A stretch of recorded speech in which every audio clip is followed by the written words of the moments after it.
불과 일주일 전만 해도 러시아 경제는 벼랑 끝에 서 있었습니다. 유가는 바닥을 치고 있었고 서방의 강력한 제재는 크렘린의 숨통을 조여오고 있었죠. 우크라이나 전선에서는 이렇다 할 돌파구 없이 소모전만이 계속되는 암울한 상황이었습니다. 러시아의 생명줄인 에너지 수출 수입은 갈수록 줄어들며 국가 재정을 위협했습니다. 하지만 중동에서 터진 예기치 못한 불꽃이 이 모든 판도를 뒤흔들기 시작했습니다. 미국과 이스라엘 그리고 이란 사이에 전면전 위기가 현실로 다가온 것입니다. 이 충돌은 단순히 지역적 분쟁을 넘어 전 세계 지정학적 지도를 다시 그리게 했습니다.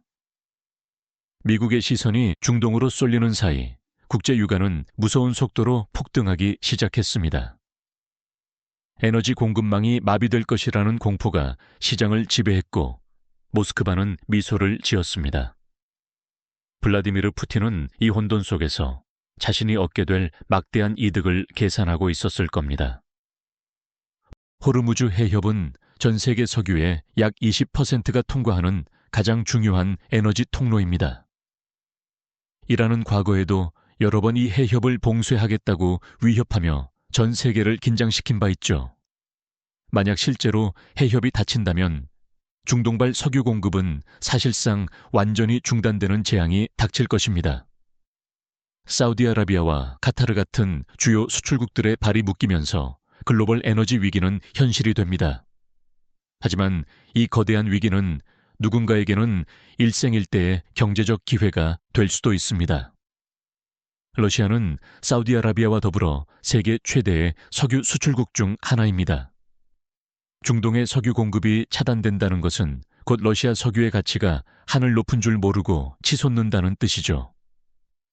그동안 서방의 제재로 인해 헐값에 팔아야 했던 우랄산 원유가 이제는 금값 대접을 받기 시작합니다. 인도와 중국 같은 거대 시장의 구매자들은 이제 선택의 여지 없이 모스크바의 문을 두드려야 합니다. 갑자기 러시아는 전 세계 에너지 시장의 슈퍼갑으로 다시 화려하게 부활하게 된 것입니다. 이 상황은 서방 국가들에게는 악몽과도 같은 시나리오입니다. 러시아를 고립시키려던 경제 제재망이 중동 전쟁이라는 변수 때문에 무력화되고 있기 때문이죠. 유럽연합 집행위원들은 당혹스러운 표정으로 텅 빈 가스 저장고와 치솟는 물가 지표를 바라봅니다. 제재를 계속하자니 자국 경제가 무너지고 제재를 풀자니 자존심과 명분이 허락하지 않습니다. 이 딜레마 속에서 시간은 푸틴의 편으로 천천히 흐르고 있습니다. 미국은 이제 두 개의 거대한 전쟁을 동시에 관리해야 하는 절체절명의 위기에 빠졌습니다. 우크라이나에 쏟아붓던 막대한 군사 지원 예산을 이제 중동으로 나누어야 하는 상황이죠.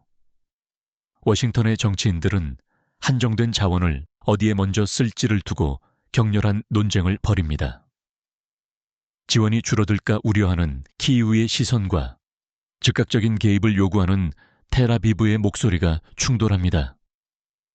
이 분열과 혼란은 모스크백에는 더할 나위 없는 전략적 선물이 되고 있습니다. 이제 푸틴은 국제 무대에서 다시금 자신만만한 목소리를 내기 시작했습니다.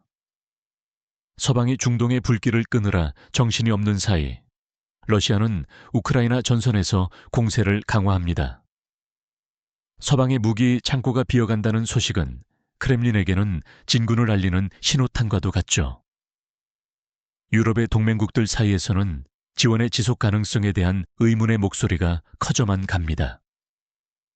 결국 이 모든 상황은 러시아가 원하는 장기전으로의 유도를 완벽하게 뒷받침하고 있습니다.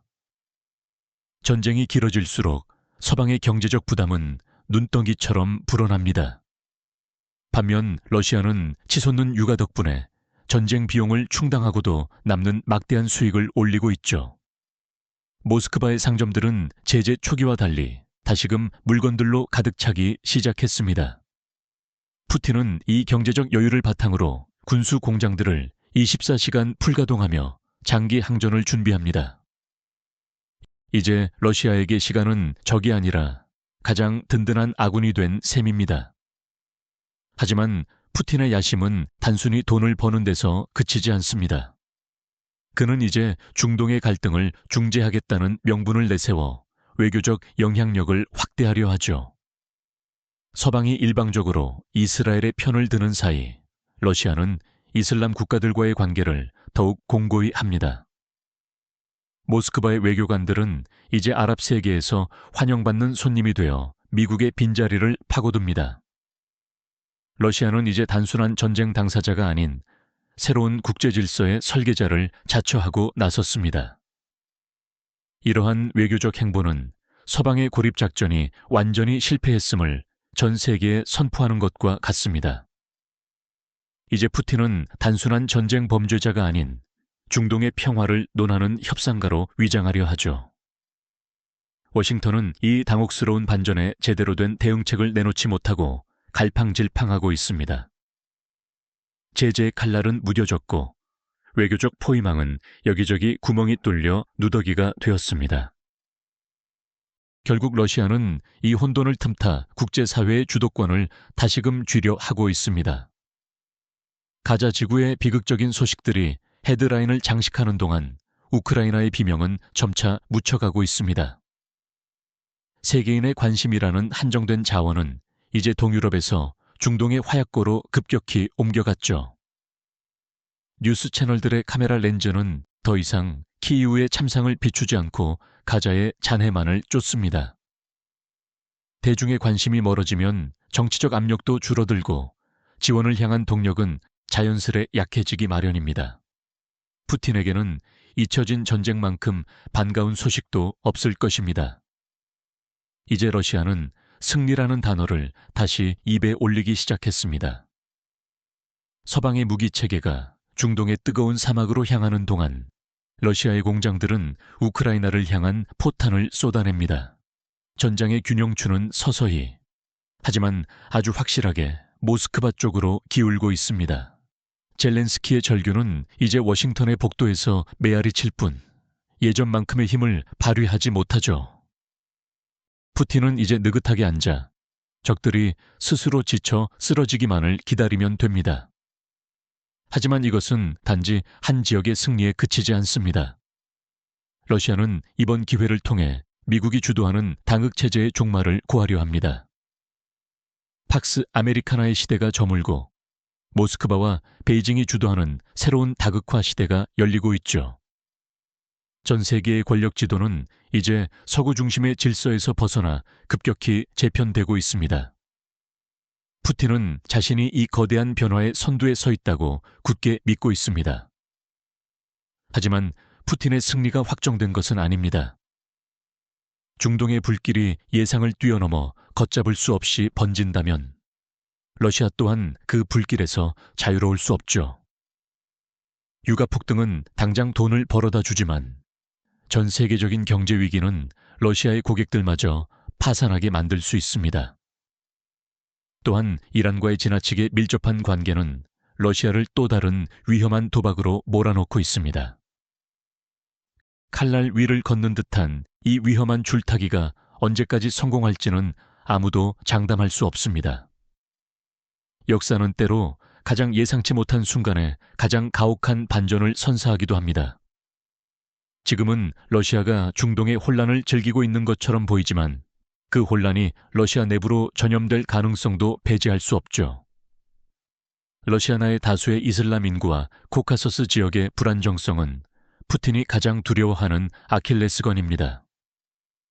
중동의 불꽃이 갈등으로 번져 러시아 국경을 넘는 순간 푸틴의 계산기는 멈추게 될 것입니다. 결국 전쟁의 단물은 달콤하지만 그 끝에 기다리는 독배는 누구도 피할 수 없는 운명일지도 모릅니다. 러시아와 중동, 그리고 우크라이나. 이 얽히고 설킨 전쟁의 실타래는 결국 누구에게 승리를 안겨줄까요? 오늘 우리가 살펴본 이 거대한 체스판 위에서 마지막에 웃는 자가 누구일지 우리는 계속해서 지켜봐야 할 것입니다.